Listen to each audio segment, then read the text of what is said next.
You won't believe what caused Elliot Gould's epic meltdown. In 1971, he was Hollywood's hottest star. Then he snapped on set, and Warner Brothers declared him mentally unstable. Today, at 86, he's finally telling the real story. The hidden addiction, the blacklisting that wrecked his career, and the humiliating psychiatric tests he had to take just to work again. Plus, the devastating truth about why his marriage to Barbara Streisand really ended.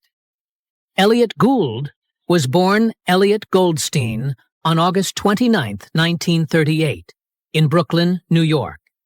His parents, Lucille and Bernard, were the children of Jewish immigrants who had escaped hardship in Eastern Europe. Life in America wasn't easy for them. Lucille sold artificial flowers to beauty shops, and Bernard worked in the garment industry as a textiles buyer. They lived in a small apartment, surrounded by families just like theirs, all trying to build something from nothing. Even before Elliot was born, his parents' marriage was troubled. Bernard had once tried to run away with another woman before marrying Lucille. That choice followed them for years, filling their home with tension. They stayed together for nearly 3 decades before finally separating. After the divorce, Bernard moved to Florida to be with the woman he had loved first.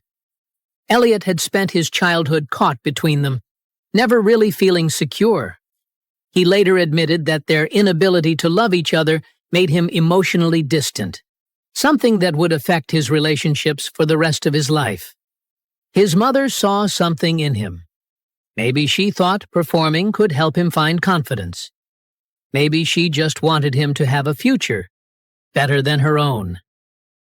When he was 9, she enrolled him in a song and dance school. At first, he was hesitant, unsure of himself. But the stage gave him something he had never felt at home: freedom. By 12, he was already performing at theaters and summer resorts in the Catskills, singing and tap dancing alongside other kids. Lucille pushed him further. She saved money to pay for speech lessons and encouraged him to take on local theater roles. She knew struggle all too well. Her father had abandoned her when she was just 2, leaving her family to face one hardship after another. Maybe that was why she was so determined to make sure Elliot had every opportunity she never did. Her dreams for him were big, and she wasn't going to let anything stand in the way. Elliot Gould's big break came when he landed the lead role in I Can Get It For You Wholesale, a Broadway musical that opened in March 1962 at the Shubert Theater in New York. The story followed Harry Bogan, an ambitious businessman who climbs his way to success but ends up bringing about his own downfall. Gould played the role with a mix of charm and ruthlessness, proving he could handle complex characters. This wasn't just another job. It was the moment people started to notice him. But he wasn't the only one who stood out. The musical also introduced a young Barbara Streisand, who played Miss Marmelstein, a secretary with a show-stopping solo number. Her voice was so powerful that critics couldn't stop talking about her. During the production, Gould and Streisand started dating. A year later, they got married. Their romance only added to the buzz around the show. The musical ran for 300 performances before closing in December 1962. It wasn't a blockbuster, but it changed everything for Gould and Streisand. For him, it proved he had what it took to be a leading man. For her, it was the start of something even bigger. The show's real legacy wasn't just its music or story. It was the careers it helped launch. With Broadway behind him, Gould turned to film. His first movie role came in Quick, Let's Get Married in 1964. It was a comedy with Ginger Rogers and Ray Milland. Gould played the Mute, a silent character whose humor came entirely from his expressions and movements. The film ran into trouble during production and sat on a shelf for years before finally being released in 1971. It wasn't a major success, but it gave Gould a foot in the door. His next big role came in The Night They Raided Minsky's in 1968, a film about the birth of the striptease in 1920s New York. Gould played Billy Minsky, one of the men running the burlesque theater. The movie mixed comedy with a look at changing social values. Behind the scenes, though, things weren't smooth. The first cut of the film was a disaster. Editor Ralph Rosenblum had to completely rework it, even blending black and white and color footage in a way that gave the movie a unique style. These early roles showed Gould's range. In Quick, Let's Get Married, he proved he could be funny without saying a word. In Minsky's, he stepped into a bigger role with a more layered character. These weren't major hits, but they set the stage for what came next. In 1969, Gould starred in Bob and Carol and Ted and Alice, a film that captured the changing attitudes of the late 60s. It followed two married couples experimenting with new ideas about relationships. Gould played Ted Henderson, a man trying to make sense of it all alongside his wife Alice, played by Diane Cannon. The movie struck a chord with audiences and made over $31 million, a huge success for the time. Gould's performance earned him an Academy Award nomination for Best Supporting Actor. He made Ted feel real. He wasn't just a guy caught up in a trend. He was someone struggling with what it all meant. The film's most famous moment, when all four characters climb into bed together but ultimately back out, perfectly captured the uncertainty of the era. This role not only launched Gould into stardom, but also positioned him as an actor willing to take risks with unconventional material. Elliot Gould's career took off in a way no one saw coming.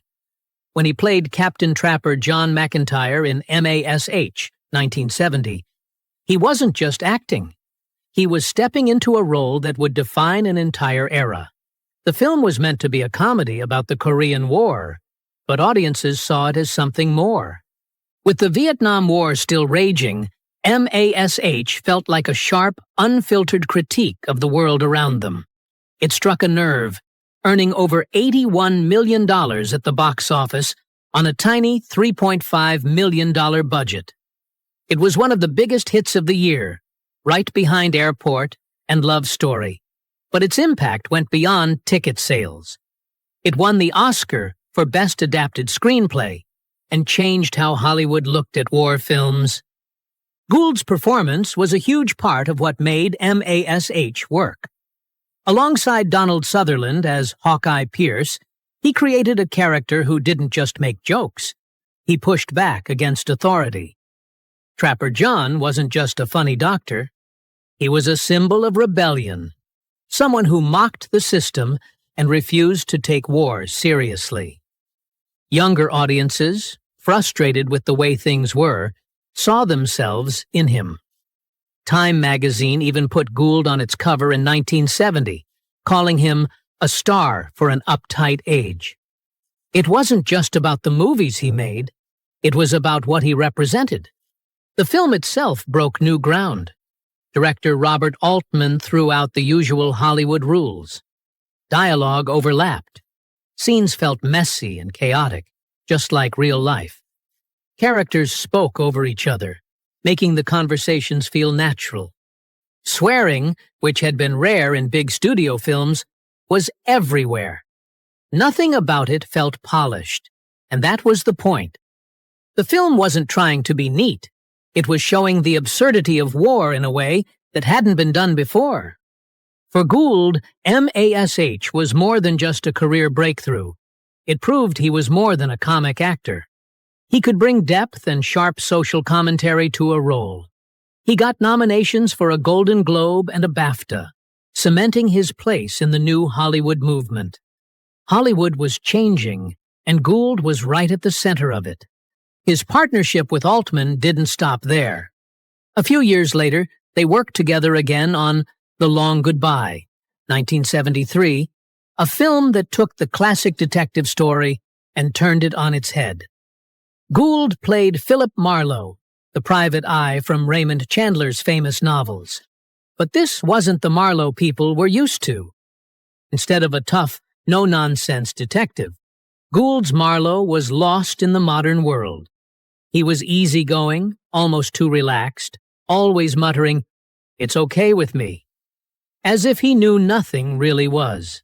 At first, people didn't know what to make of the film. It wasn't like the old detective movies they had seen before. The pacing was slow, the story meandered, and Marlowe felt more like a man drifting through life than a hero solving a case. But over time, critics and audiences came around. Now, it's considered one of Altman's greatest films.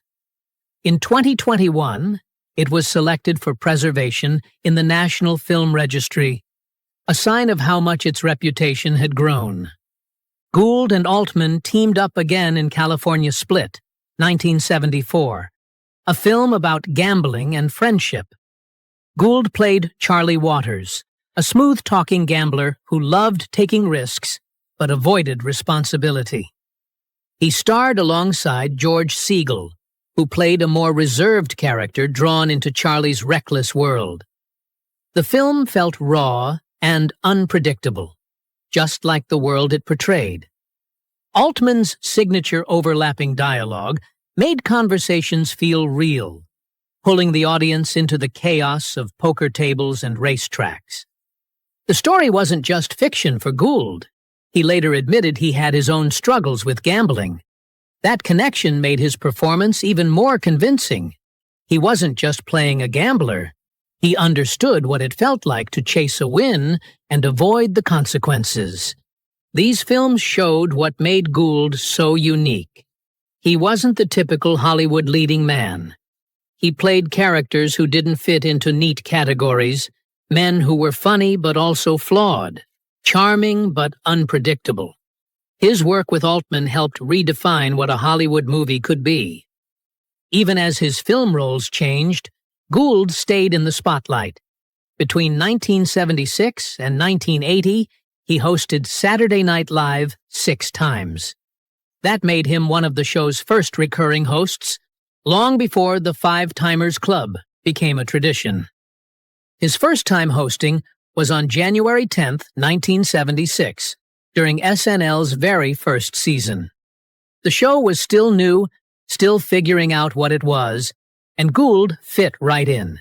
He had the kind of energy that worked perfectly with its offbeat, unpredictable humor. He wasn't afraid to look ridiculous or dive into surreal sketches. One of his most famous moments came in February 1976, when he dressed as a giant bee and performed a musical number. It was weird, unexpected, and completely in line with SNL's rebellious spirit. During his time on the show, he worked alongside comedy legends like John Belushi, Dan Aykroyd, and Gilda Radner. His appearances kept him connected to younger audiences, even as his film career shifted. By the late 70s, he wasn't headlining blockbusters the way he had earlier in the decade, but SNL made sure people didn't forget him. Elliot Gould was one of the biggest stars in Hollywood in the early 1970s. He had back-to-back hits with MASH and Bob and Carol and Ted and Alice, and was at the top of his game. Then everything fell apart. In 1971, he took on a new project called A Glimpse of Tiger, a film he was both producing and starring in. It had all the right pieces. The director was Anthony Harvey, who had made The Lion in Winter, and his co-star was Kim Darby from True Grit. On paper, it looked like another win, but the production barely got off the ground before it collapsed in spectacular fashion. From the very start, Gould's behavior was unpredictable. He clashed with Harvey so badly that the director temporarily walked off set. Things were even worse with Darby. She was reportedly so scared of Gould that the studio hired security guards to protect her. Then Gould started missing filming days. Just 4 days into production, Warner Brothers shut everything down. It wasn't just a failed project. It was a disaster that sent shockwaves through the industry. The consequences were immediate. Warner Brothers filed an insurance claim that labeled Gould mentally unstable, effectively blacklisting him. To make things worse, the film was later reworked into What's Up, Doc?, starring Barbara Streisand, his ex-wife. Seeing the role go to her only added to his humiliation. Years later, Gould admitted he had behaved badly and had no idea how political the film business really was. His career had gone from unstoppable to untouchable almost overnight. By 1973, Gould was desperate for a comeback. Robert Altman, who had directed him in MASH, gave him another shot with The Long Goodbye. But Hollywood still didn't trust him. Rumors about his mental health and drug use had followed him since A Glimpse of Tiger. He denied being an addict, but admitted to experimenting with marijuana and psychedelics. His real problem wasn't drugs, it was his reputation. Studios saw him as unreliable, and no one wanted to take the risk. Before he could take the role, United Artists made him go through both a physical and a psychiatric evaluation to prove he was stable enough to work. For someone who had once been a top star, it was a humiliating moment. Gould later said he didn't have a drug problem. He had a problem with reality. His struggles ran deeper than Hollywood gossip. His divorce from Streisand had left him shaken, and feelings of self-doubt pushed him into compulsive behaviors like gambling. Altman saw something in him that others didn't. He believed Gould's vulnerability made him perfect for the role of Philip Marlowe, a man out of step with the world around him. It was a risk, but it paid off.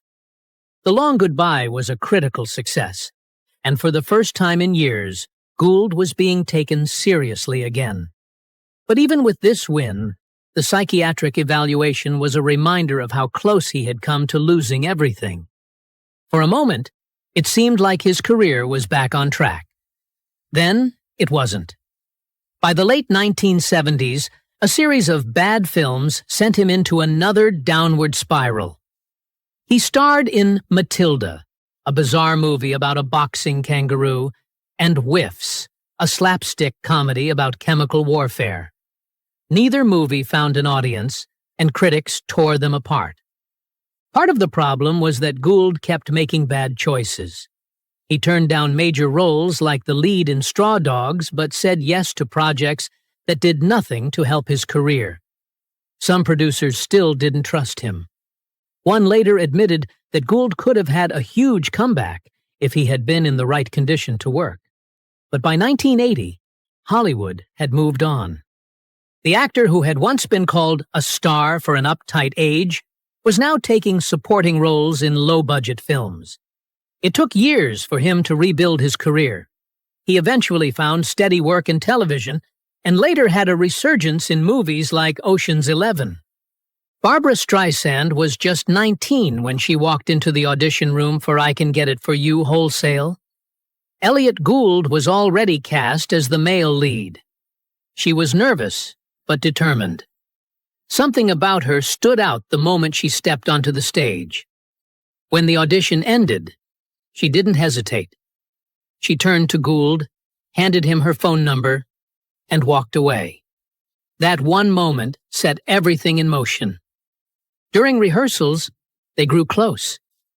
They spent hours talking, first about the show, then about everything else. Late-night phone calls turned into long walks after performances. Before they knew it, they were inseparable. By 1963, they were in a Las Vegas chapel, saying their vows. She was 21. He was 25. Their love was intense and full of promise. At first, they thrived. Gould was already making a name for himself, but Streisand was on the edge of something bigger. I Can Get It For You. Wholesale had put her on the map, but Funny Girl would change everything. Her performance as Fanny Brice made her a sensation. Suddenly, she was everywhere. The world was watching, and her career was moving at a speed neither of them had prepared for. Fame was exciting, but it also brought new challenges. Gould later described their relationship as a bath of lava, intense, overwhelming, impossible to control. He was proud of her, but he could feel the shift. They weren't just a couple anymore. They were a public couple. Everything they did was under a microscope. Then their son was born. On December 29, 1966, Jason Emmanuel Gould came into the world. The press called him the $1 Million Baby because Streisand had turned down a huge concert offer when she found out she was pregnant. To the world, it was another glamorous chapter in their love story. Behind the scenes, things were more complicated.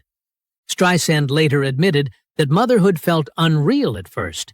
She had been so focused on her career that she had trouble imagining herself as a mother. But she loved Jason deeply. She wanted to be there for him, but she also couldn't slow down. Gould was facing his own struggles. He wanted stability, but their lives didn't allow for it. They both loved their son. They just didn't know how to balance it all. As Jason grew, the cracks in their marriage became harder to ignore. The long hours, the missed moments, the constant distance, it all started to take a toll. Gould once complained about her long workdays while Jason was in the room. Streisand never forgot it. It wasn't just what he said, it was what it meant.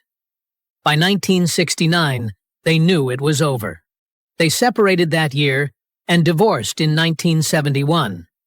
It wasn't a dramatic breakup. It was a slow realization that they were moving in different directions. Streisand's career had become something beyond what either of them expected. Gould had his own success, but he often felt like he was standing in her shadow.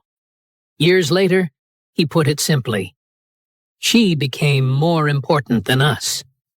Even after their marriage ended, they stayed connected. Gould called their time together a fantastic experience, even if it was chaotic. Streisand admitted she hadn't been ready for marriage. She had been in love, but she hadn't understood what it meant to build a life with someone. Years later, while writing her memoir, she asked Gould what went wrong. His answer was simple. "We just didn't continue." There was no anger, no regret, just the truth. Elliot Gould never hid the fact that he struggled with obsessive-compulsive tendencies. Those tendencies took hold early in his life and eventually led to a gambling addiction that was anything but casual. He didn't just place bets. He placed them on both teams in a game. Winning or losing didn't matter as much as the feeling of action, the rush, the illusion of control. Beneath it all was something deeper, a lifelong insecurity, a constant need to prove himself. He always felt like he didn't quite fit. Not normal, but not completely different either. That feeling stayed with him and shaped the risks he took. Things spiraled in the late 1950s when his parents went to Florida. Without them around, he racked up debts, big ones. He even pawned his father's jewelry just to keep himself afloat. The situation got so bad that he disconnected the family phone to stop the calls from loan sharks. But even then, he found new ways to keep gambling. He ran a scam selling fake ads for a newspaper that didn't exist. It was reckless, desperate, and unsustainable. But for a while, it kept him going. By the time he made it in Hollywood, he had started facing his demons. Therapy helped. So did self-reflection. He saw how his compulsions had shaped his life. And without realizing it at first, they had shaped his acting too. That became clear when he took the role of Charlie Waters in California Split. For Gould, playing Charlie wasn't just another job. It was something he understood on a personal level. The film followed two gamblers, Charlie and Bill, as they got caught up in the highs and lows of addiction. But for Gould, this wasn't just a story. It was familiar. It was real. Before filming started, director Robert Altman had him spend time in casinos. He wanted Gould to soak in the atmosphere, to feel the energy. But Gould didn't need a crash course. He already knew that world. He knew that gambling wasn't about winning. It was about the thrill, the chase, the feeling that the next bet might finally be the one that changes everything. Looking back, Gould has always been open about how his childhood shaped him. Growing up in Brooklyn in the 1930s, he was painfully aware of his insecurities. He feared looking foolish.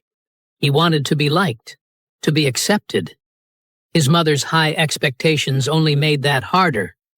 She pushed him toward perfection, and in some ways, he spent his whole life chasing it. Elliot Gould's later career has been nothing short of remarkable. His return started with Bugsy in 1991. He played Harry Greenberg, an aging mobster caught between loyalty and survival. It wasn't a flashy role, but it was layered. The film was a massive success, earning 10 Academy Award nominations and putting Gould back in the conversation. Then came American History X in 1998. He played Murray, a Jewish teacher trying to pull his student away from a dangerous path. Edward Norton stole the spotlight, but Gould's quiet presence gave the film an emotional core. He wasn't just there to fill space. He was the voice of reason in a world consumed by hate. While these dramatic roles proved his depth, Friends turned him into a sitcom legend. As Jack Geller, the lovable but clueless father of Monica and Ross, he brought a perfect mix of charm and awkward humor. His one-liners were unforgettable, whether he was offering terrible financial advice or misunderstanding his own kids. The show became one of the biggest hits of all time, and Gould's role made him a favorite among a whole new generation. Even years later, fans still quote Jack Geller's most ridiculous moments. Then came another shift. In 2001, he joined Steven Soderbergh's Ocean's 11, playing Ruben Tishkoff, a flashy old-school casino mogul. Surrounded by stars like George Clooney, Brad Pitt, and Matt Damon, Gould stood out in his own way. Ruben was both comic relief and a key part of the heist team, bringing that classic Vegas charm with every scene. The movie was a huge success, leading to 2 sequels. Once again, Gould had found a way to stay relevant without changing who he was. Even after all that, he didn't slow down. In Ray Donovan, he played Ezra Goldman, a financial advisor tangled in crime. On Grace and Frankie, he showed off his comedic timing alongside Jane Fonda and Lily Tomlin. In Dangerous Lies, a thriller from 2020, he played an elderly man whose sudden death set off a chain of suspense. No matter the role, he made an impact. Beyond acting, Gould has been open about his struggles with mental health. He's talked about feeling isolated as a child and how acting became his escape. Over the years, he has pushed for more awareness, encouraging people to treat mental health as seriously as physical health. He believes that facing struggles head-on is the key to growth, a message that has resonated with many. His career is proof that reinvention isn't about chasing trends, it's about staying true to yourself. He went from counterculture star to sitcom dad to crime drama staple, never letting one role define him.